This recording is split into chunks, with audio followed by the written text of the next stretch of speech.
Donc merci beaucoup. Alors je suis très content de faire la réunion de rentrée du club et donc je vous remercie de m'avoir invité.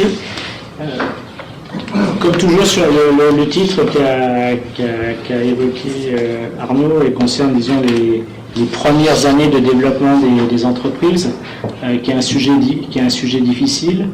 Et donc je voudrais, c'est un sujet difficile, évidemment je n'ai pas les réponses et la recette toute faite qui consiste à assurer le succès des premières années de développement d'une entreprise, sinon ça se saurait et je pense que peut-être que je ne serai pas ici.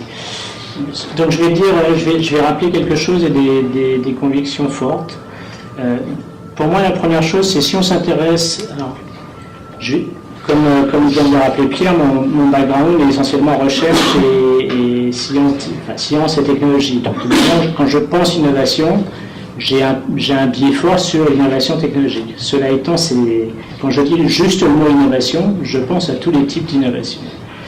Et en particulier pour ce que je vais dire. Pour moi, une des choses les plus importantes quand on veut créer, quand on entend créer, quand on a l'ambition de créer une société innovante, c'est de comprendre, et ça doit être compris par les créateurs comme par tous les gens qui sont autour et qui les accompagnent, que par définition, par construction, puisque la société est innovante, on ne sait pas très bien où on va.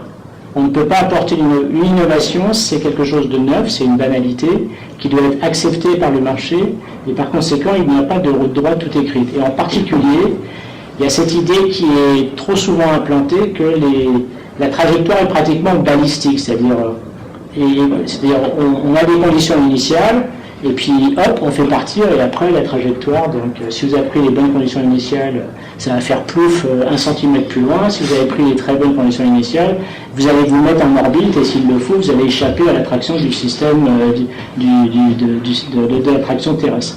Et la vérité, elle n'est pas là, y compris si les gens qui ont échoué vous expliquent tout ce qui leur a manqué au début, et les gens qui ont réussi vous expliquent à quel point ils avaient tout ce qu'il fallait au début.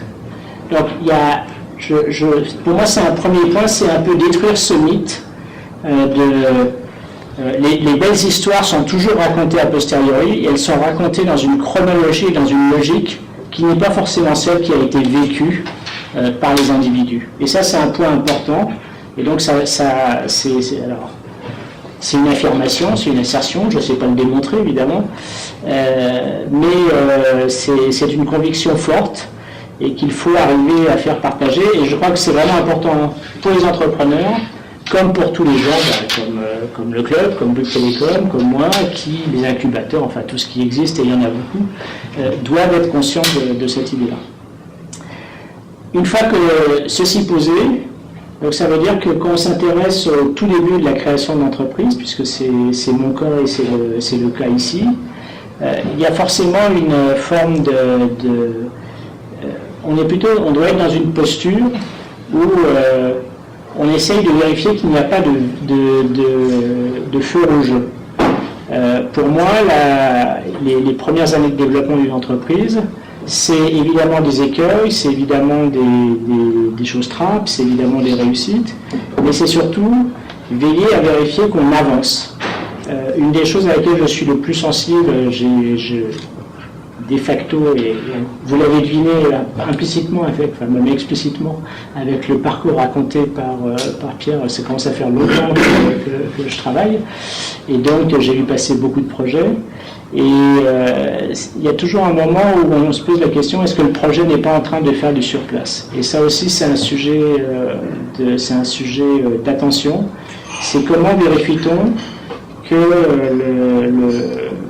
le projet d'entreprise sur lequel on est ne fait pas du surplace ou ne tourne pas en rond. Je peux faire une petite nuance entre les deux, hein. Il y a un peu de nuance à faire entre les deux. Et ça c'est un point très important. Dernier point que je voudrais dire un peu comme généralité, évidemment une entreprise qui se crée c'est d'abord des gens, la structure est tellement molle que ce sont vraiment les gens qui sont l'entreprise. Lorsque la société 9000 personnes, c'est ça? Oui. 9000, bon là la structure est pratiquement personne n'est irremplaçable.